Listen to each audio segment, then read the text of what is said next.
ქარელის რაიონის პროკურატურის საქმიანობის ძიрлები გვესაუბრება რაიონის პროკურორის მოადგილე ბატონი ალბერტ კირნუვაშვილი.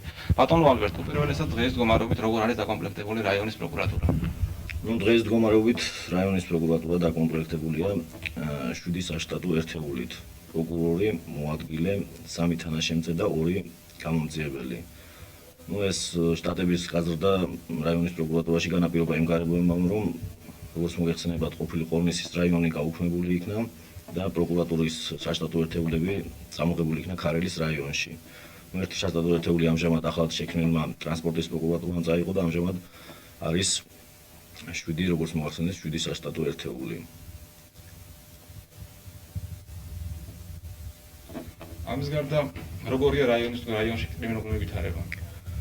კრიმინოლოგიურ ვითარებას რაც შეეხება, ისევე როგორც მთლიანად რესპუბლიკაში, რაიონშიც ძალიან დაძაბული კრიმინოლოგიური ვითარება არის. გასულ 92 წელთან შედარებით ძალიან მოიმატა მძიმე დანაშაულთა რიცხვი, ისეთები როგორც არის განზრახი მკვლელობა, განზრახი მკვლელობის მცდელობა, ქურდობა, განსაკუთრებით მოქალაქეთა პირადი ქონებას რაც შეეხება.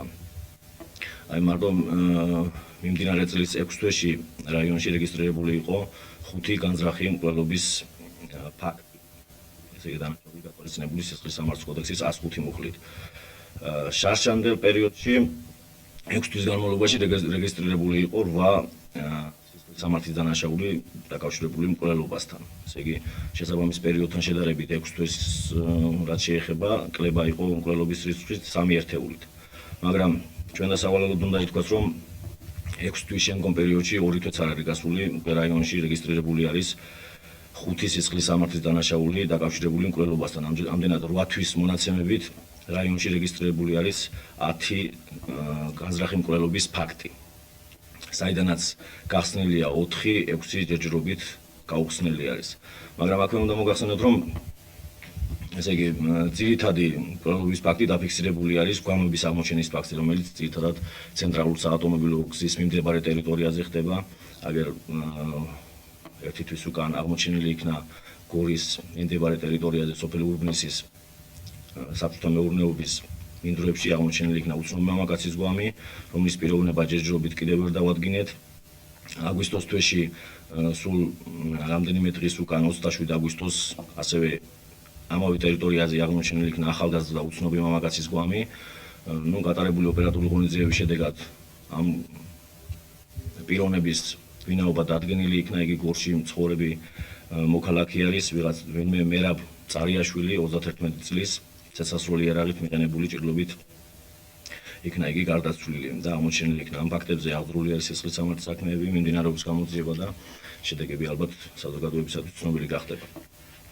რაც შეეხება სხვა სახის სისხლის სამართლის დანაშაულებს, როგორც არის ქურდობა, ძარცვა, ყაჩაღობა, როგორც მოგახსენეთ, ცენტრალური საავტომობილო გზას აკონტროლებდა რაიონის პროკურატურა, ასევე შინაგან საქმეთა განყოფილება და ამ გზაზე, საავტომობილო გზაზე სისტემატური ხასიათი ჰქონდა ყაჩაღურ თავდასხმებს მოქალაქეთა პირადი ქონებისა თუ სახელმწიფო ქონების დაუფლების მიზნით. მას შემდეგ რაც შეიქმნა საგზაო პოლიცია, შესაბამისად შექმნილი არის ამჟამად ტრანსპორტის პროკურატურა, საავტომობილო გზაზე მომხდარ დანაშაულებს რაც შინაგან საქმეთა განყოფილება და შესაბამისად არც რაიონის პროკურატურა არ იძიებს. ამდენად ამ ტრასაზე მომხდარი დანაშაულების რეგისტრაციას ახდენენ შესაბამისი ზემოდასახელებული სამსახურები. ამდენად რაიონში სტატისტიკით თუ ვიმჯერებთ, ყაჩაღობის ფაქტებმა შედარებით იკლო, მაგრამ ეს რა თქმა უნდა, როგორც მოგახსენეთ, იმის ხარჯზე, რომ მათ დაფიქსირებას და მათ სტატისტიკაზე აღრიცხვას, სახელმწიფო აღრიცხვას ჩვენ არ ვაკეთებთ, აკეთებს შესაბამისი სამსახურები, როგორც საგზაო პოლიცია, ასევე ტრანსპორტის პროკურატურა. შარშანდელთან შესაბამის პერიოდთან შედარებით მიმდინარე წელს გაზრდილი გვაქვს ისეთი სისხლის სამართლის დანაშაულები, როგორიც არის პირადი ქონების ქურდობა. საერთოდ ქონებრივმა დანაშაულებმა მასიური ხასიათი მიიღეს რაიონში. რა თქმა უნდა, ამას შინაგან საქმეთა განყოფილებასთან ერთად აქტიურად ვებრძვით, რაც შეგვიძლია დღევანდელ პირობებთან შესაბამისობაში და ვცდილობთ, რომ როგორმე ამ დანაშაულებებმა რაიონში როგორმე შეიძლება დაიკლოს. ასევე არის ძარცვის შემთხვევები ჰქონდა რაიონში, ყაჩაღობის შემთხვევები ჰქონდა.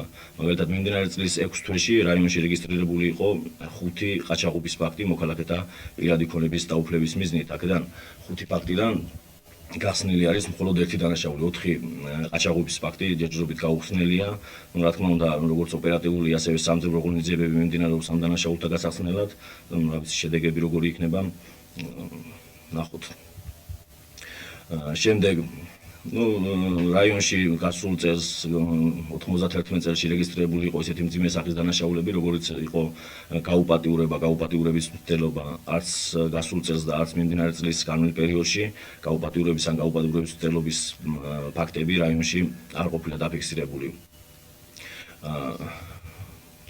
როგორც მოგახსენეთ, დანაშაულთა საერთო რიცხვში დიდი ადგილი ეკავა ისეთ სახის დანაშაულებს, როგორც არის ავტოსაგზაო შემთხვევებს, რომელიც სასიკვდილო შედეგით არის დამთავრებული. შარშან რეგისტრირებული იყო 3 ასეთი სახის დანაშაული, მიმდინარე წელს რეგისტრირებულია 4 დანაშაული სასიკვდილო შედეგით დამთავრებული ავტოსაგზაო შემთხვევა, აქედან 2 გახსნილი არის, დამნაშავე პირები მიცემული არიან სისხლის სამართლის პასუხისმგებაში, ხოლო 2 ჯერჯერობით 2 დანაშაული გაუხსნელია. რა თქმა უნდა, როგორც წერან მოგახსენეთ, ისევე როგორც სხვა დანაშაულებს წინა პერიოდში, აი ცენტრალურ მაგისტრალზე შემთხვევის ადგილზე გადიოდა ჩვენი რაიონის ავტოინსპექცია და შესაბამისად სტატისტიკურ აღრიცხვაზე, სახელმწიფო აღრიცხვაზე დგებოდა ეს დანაშაულები რაიონში, მაგრამ მას შემდეგ რაც საგზაო პოლიცია შეიქმნა, ამჟამად დანაშაული, რომელიც მოხდება ავტოსაგზაო შემთხვევა, რომელიც მოხდება ცენტრალურ საავტომობილო გზაზე, შემთხვევის ადგილზე და გადიან საგზაო პოლიციის წარმომადგენლები, გამომძიებლები და შესაბამისად წინასწარ გამოძიებასაც ამ კატეგორიის საქმეებზე ახდენს საგზაო პოლიცია, ხოლო ზედამხედველობას ახორციელებს ტრანსპორტის პროკურატურა, რომელიც ჩვენს დაქვემდებარებაში არ შედის. ძირითადად საერთოდ რომ შევაჯამოთ, შარშანდელთან შედარებით საერთოდ დანაშაულთა რიცხვმა იკლო 3 ერთეულით, თუ 92 წლის 6 თვეში რაიონში მთლიანად რეგისტრირებული იყო ყველა ხაზით, ეს არის ითვლება სამძებრო ხაზით, სისხლის სამართლის სამძებროს ხაზით, ასევე სხვა სამსახურების ხაზით, აქ მხედველობაში ეკონომიკური დანაშაულისა და საბოტაჟის წინააღმდეგ მებრძოლი სამსახურის მუშაობა. მთლიანად რეგისტრირებული იყო გასულ წელს 75 სისხლის სამართლის დანაშაული, რომელთანაც გახსნილი იყო 34, ესე იგი დაახლოებით ნახევარი, ხოლო მიმდინარე წელს 6 თვე მაქვს მხედველობაში რაიონში რეგისტრირებული იყო 72 სისხლის სამართლის დანაშაული, მათ შორის გახსნილი არის 34, დანარჩენი გაუხსნელია. ეს პროცენტულ გამოხატულებაში არის სადღაც 45.8%. მართალია ერთი შეხედვით ეს პროცენტი დაბალი არის, თითქმის ნახევარიც არ არის, მაგრამ თუ შევადარებთ რესპუბლიკურ მაჩვენებელს ამ გახსნის პროცენტს, რაიონისა უკეთესი მაჩვენებელია ვიდრე მთლიანად რესპუბლიკაში. აი ეს რაც შეეხება როგორც ცნობილია ბატონო ალბერტ, მოსამართლე რამიშვილმა თავის ინტერვიუში აღნიშნა, რომ გასულ წლებთან შედარებით დანაშაულთა რიცხვმა სასამართლოში შედარებით იკლო. იმის ფონზე, როცა ცნობილია დანაშაულთა რიცხვი განუხრელად მატულობს, აი თქვენი აზრით რა არის ამის მიზეზი? მოგახსენებთ ბატონო გენადი, რომ ეს სტატისტიკურ მაჩვენებლებს უნდა დავეყვნოთ, რამდენი ქონდა მიმდინარე წელს განვლილ პერიოდში სასამართლოში გაგზავნილი საქმეები და რამდენი იყო გასულ 92 წლის შესაბამის პერიოდში. ესე იგი 92 წლის 6 თვეში რაიონის შინაგან საქმეთა განყოფილების საგამომძიებლო ჯგუფმა წარმოებით დაამთავრა 25 სისხლის სამართლის საქმე, რომლებიც შემდგომში არსებითად განსახილველად გაგზავნილი იქნა ჩვენი ქარელის რაიონის სასამართლოში. ხოლო რაიონის პროკურატურამ წარმოებით დაამთავრა 4 სისხლის სამართლის საქმე, საბრალდებო დასკვნით, რომელიც გაიგზავნა არსებითად განსახილველად რაიონის სასამართლოში. ესე იგი გამოდის, რომ სულ სასამართლოში 92 წლის 6 თვეში განსახილველად შევიდა ჩვენგან 29 სისხლის სამართლის საქმე. ხოლო მიმდინარე წელს შინაგან საქმეთა რაიგანყოფილების საგამომძიებლო ჯგუფმა წარმოებით დაამთავრა 24 სისხლის სამართლის საქმე, ხოლო რაიონის პროკურატურამ 6 სისხლის სამართლის საქმე, ესე იგი 30 სისხლის სამართლის საქმე ჩვენს მიერ გაშვებული იქნა სასამართლოში არსებითად განსახილველად. ესე იგი გამოდის, რომ 6 თვის მონაცემებით გასულ წელთან და მიმდინარე წელთან შედარებით 1 სისხლის სამართლის საქმით მოიმატა სასამართლოში წარმართულ საქმეთა რაოდენობა. მაგრამ მე ბატონ ზაზა რამიშვილს დავეთანხმები მხოლოდ ერთი კუთხით, რომ იმ ფონზე, რომ დანაშაულთა რიცხვი რაიონში ყოველდღიურად, ასე რომ ვთქვათ, მატულობს, სასამართლოში წარმართულ საქმეთა რაოდენობა ფაქტიურად იგივე რჩება. ერთი ერთეული საქმეთა რაოდენობა არაფერს არ ნიშნავს. ამის მიზეზი რა არის? ამის მიზეზი ძირითადად ის არის, რომ დანაშაულთა უმეტესობა გაუხსნელი რჩება. ესე იგი, პიროვნებას, ვინც ესა თუ ის დანაშაული ჩაიდინა, ვერ ვადგენთ. აი სტატისტიკური მონაცემები თუ ვიმჯერებთ, მიმდინარე წლის 6 თვეში შინაგან საქმეთა რაიგანყოფილების საგამომძიებელო ჯგუფში, საგამომძიებელო ქვეგანყოფილებაში მაპატიეთ, გაუხსნელობის მოტივით შეჩერებული იქნა 45 სისხლის სამართლის საქმე.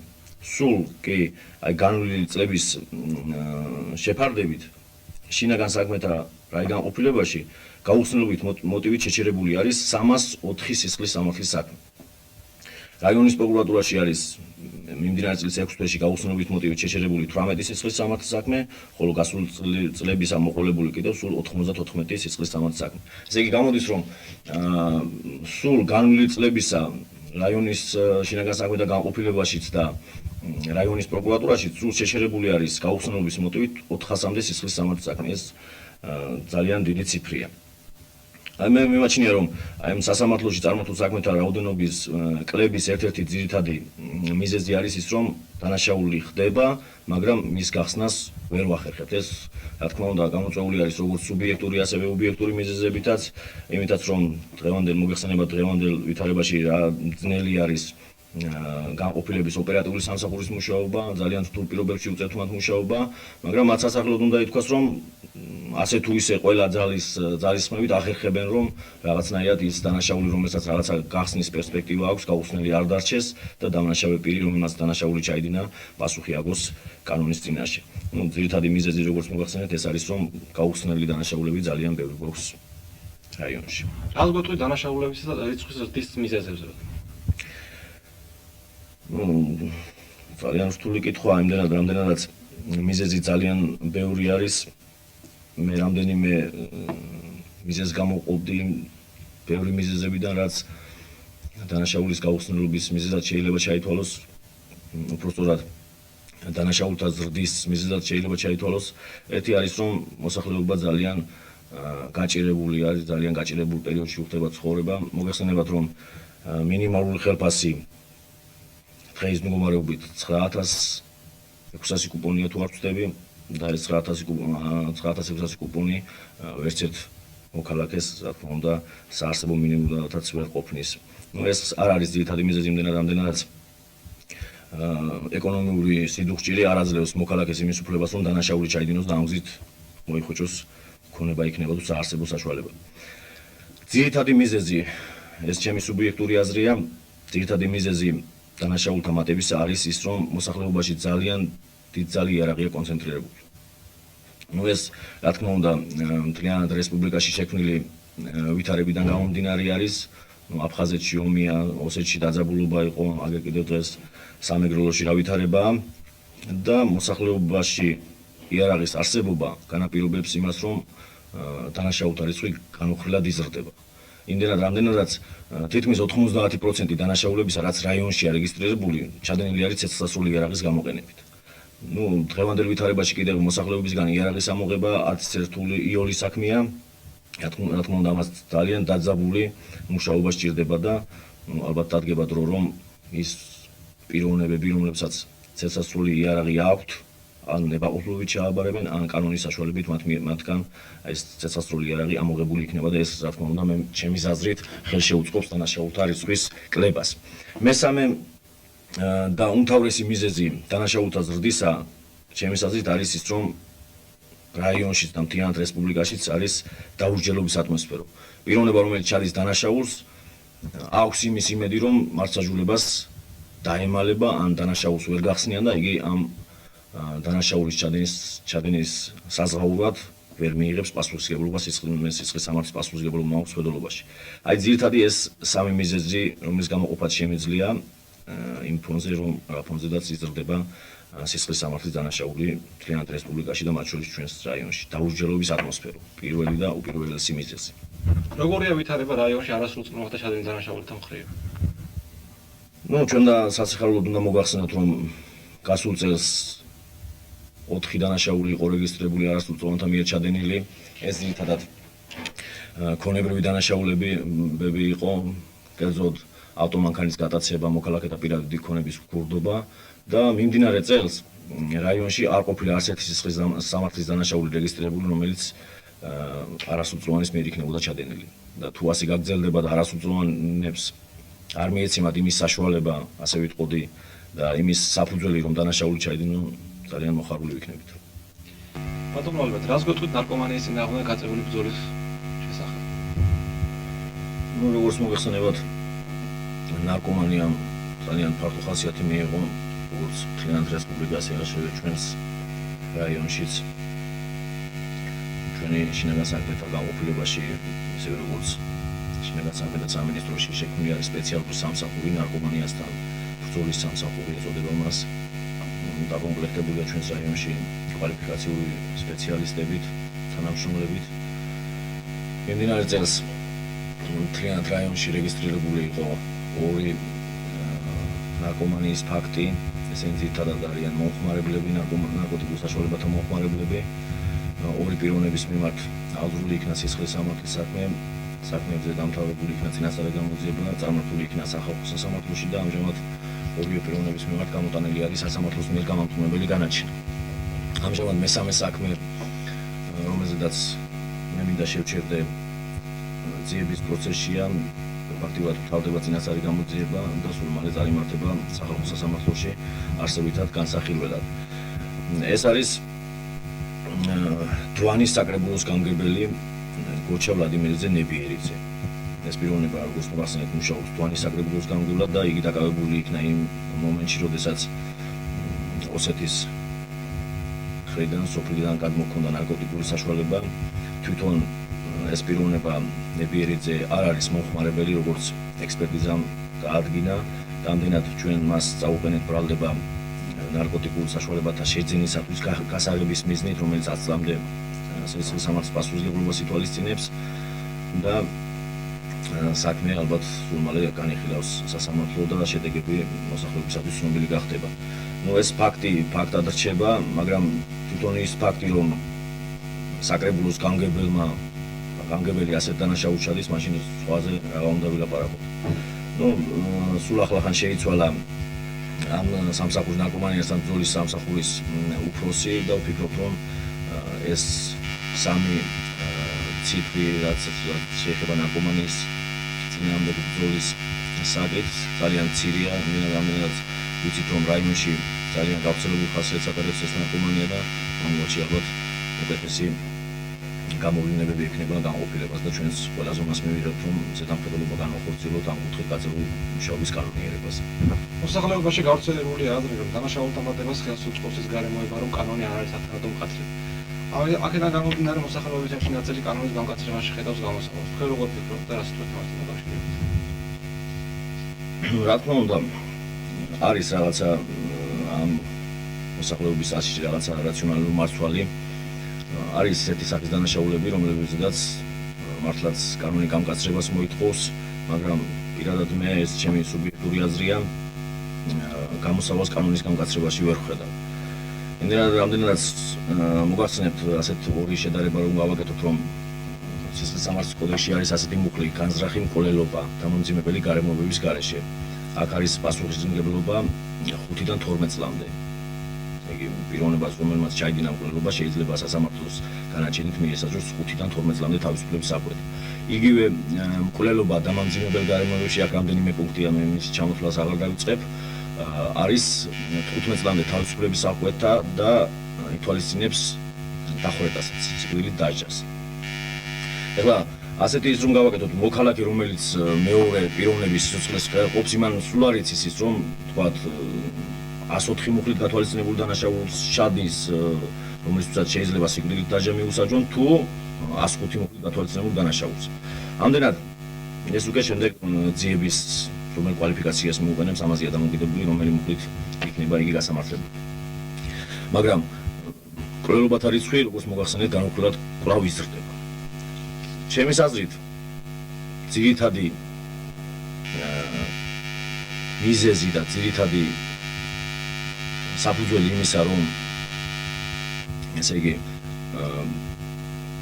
მოქალაქე სისხლის სამართლის პასუხისმგებლობაში იქნეს მიცემული, კანონის გამკაცრებას არ აქვს გადამწყვეტი მნიშვნელობა. მე წინა კითხვაში მოგახსენეთ, რომ რაიონში და მთლიანად რესპუბლიკაში დანაშაულის მატების ერთ-ერთი ძირითადი მიზეზი არის დაურჯელობის ატმოსფერო.